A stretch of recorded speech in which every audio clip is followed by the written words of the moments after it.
What's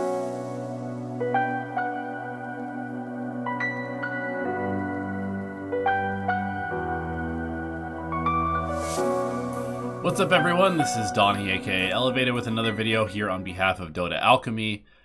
Thanks for tuning in again today. I'm feeling pretty sick at the moment, so apologize for my voice being kind of weird, but I wanted to make this video because I played this game the other day and I thought it was kind of a fun example of a concept that you can employ as a support player to make your games a lot easier. I know that I've been doing a lot of support content. That's just kind of what I'm feeling right now. I've been playing a lot of Position 5, and I've been having a lot of fun with it too. So I just wanted to kind of share, a few little tips and tricks that can make the role more entertaining to play.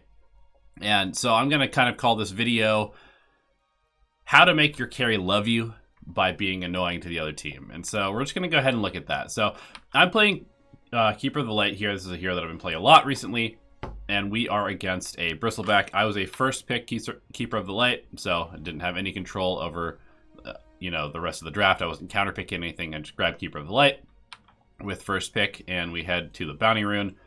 And the first thing that I spy, you can see I click on Bristleback and I check, and he has no mana. Now, Keeper of the Light is, relatively useless against Bristleback. You can blast out the wave to help keep him from being able to dive under tower, I suppose, but you don't have a whole lot of kill potential in the lane, and so you're sort of relegated to just being there and making sure that your Slark doesn't get obliterated by pulling and maybe using Blinding Light at the right time. So the one thing that I do notice is that he has no mana regeneration, and Bristleback without mana is basically just like punching bag for Slark to rack up a bunch of Essence Shift stacks. So this is not something that I would do in basically any other scenario. I think Blinding Light first is basically always the correct play as a Position 5 Keeper of the Light in the safe lane.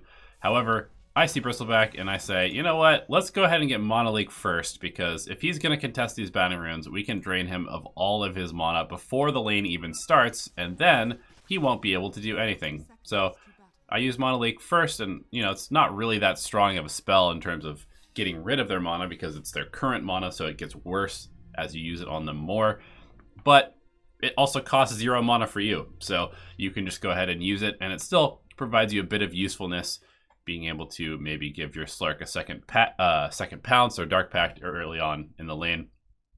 Again, I don't think that I would do this normally, but my goal here is to take an annoying hero like Bristleback and be as annoying to it as possible. I'm just going to wait for him to get a little aggressive, going to kind of bait him back, expecting him to come for this rune. Certainly he does. We go ahead and Mana Leak him, and now he has to choose between getting close to the rune and keeping some of his mana. So he runs towards the rune, realizes, uh-oh, there's now a Slark here as well, and suddenly he has 2 quills left, and that is it. And because the first wave won't aggro me, I say, you know what, I'm going to allow my Slark to get an entire wave of creeps free. So I sit up here, and I just Mana Leak him and bully him back under the tower. Slark is a hero that if he gets a couple levels advantage on melee offlaners, he can usually bully them out of the lane. So my goal is to give the Slark the best lane possible by being as annoying as possible to this Bristleback. So as we speed through this, we're just going to see, okay, one more time, we're going to Mana Leak him. Kind of a dumb decision there. Since I had seen the Earth Spirit come over, I lose a bunch of health. But we also see that the Bristleback is still quite low in terms of his mana. And more importantly, our Slark is about to hit level 2, building up a bunch of Essence Shift stacks, and Bristleback is unable to actually quill him away, which means that Slark has free reign to bully the bullier in this lane in normal scenarios. Once again, we're just going to use the Mana Leak. Of course, you can see how ineffective it is once you get quite low in the enemy's mana, but you'll also notice that Bristleback has 0 CS at 2 minutes into the lane, so things are going quite well. And as we speed through this, we're going to see a couple more. No mana on the Bristleback. That feels pretty good. And now I feel pretty safe in being able to go check the runes and make sure that my Storm Spirit can bottle stuff, and just generally being annoying elsewhere, because my Slark is already having a pretty good game. I can keep an eye on this Earth Spirit and kind of mirror his rotation as well, potentially. And we get a kill because Slark is feeling very strong. So once again, we can just kind of speed through this, we get another kill on Bristleback, and he still only has 1 CS at 3 minutes into the game because he just doesn't have quills. He can't use quills. Now that he's back with mana because he died, he can. So we'll see him accelerate a little bit. But if we skip ahead to about 5 minutes into this game, you'll notice that our Slark is 28 and 18. Bristleback only has 9 CS. He's level 3, while the Slark is level 5. And now this lane is extremely easy for the Slark to play. So that is really just the main concept of this video, is don't always rely on the guide, what you normally do on a hero. Think about the lane critically and figure out what it is that makes the lane hard, what it is that makes your carry's lane difficult, and then try to keep that from happening. So again, here we can see that I'm level 4, Slark is level 5, and we're just bullying this Bristleback. Gonna land another kill on him here, and this guy's just having a terrible game. So I wanted to kind of extrapolate this concept a little bit farther, because once you have set up your carry for a good game by being annoying, then you can start being annoying elsewhere. And so, we're claiming runes for our Storm Spirit, and we're gonna ward to protect our Slark. But more importantly, I now feel pretty free in rotating out of this lane to help my other lanes, because we've already secured the Slark's game, essentially. Like, the only way that this game becomes hard for Slark is if they suddenly bring 3 or 4 heroes into his lane, and then it's very easy for him to leave the lane and continue to have a good game.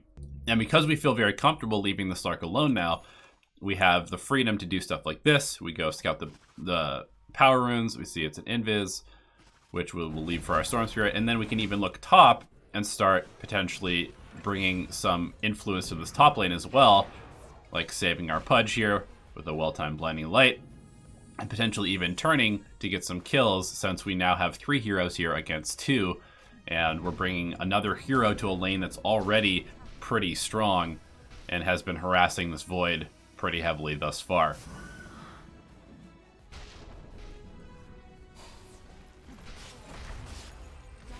So now not only is our Slark having a really good game, their Void is not having a great game, and suddenly we have won, well, essentially we've won 3 lanes, because we have rune control for our mid, we have won the bottom lane for our Slark, and now we're winning the top lane. You don't want to just try and win all 3 lanes all the time, but in this case, because of how well things are going, we can actually do that. And you'll see something that I'm doing here that's maybe kind of dumb, but Keeper of the Light has 333 movement speed. So I say, you know what? How can we extend this concept even further? How can we be even more annoying to the other team? Force Staff, because the only hero that's having a reasonably good game on the other team is Ursa. So if we just buy a Force Staff as our very first item, skipping boots, because we don't really need them, we're about as fast as this Pudge is with boots, so we're actually faster than him, then we can just keep anybody alive for the entirety of this game. Shadow Shaman goes on someone, Force Staff. Ursa goes on someone, Force Staff. And it just makes the game basically unplayable for the other team. So that's about it for this video. I hope that kind of gives you a bit of insight into how I'm thinking about this game, how you guys can apply some sort of critical thinking to figure out what the best way is to approach a given scenario. And as always, thank you for tuning in. We will see you in another video very soon.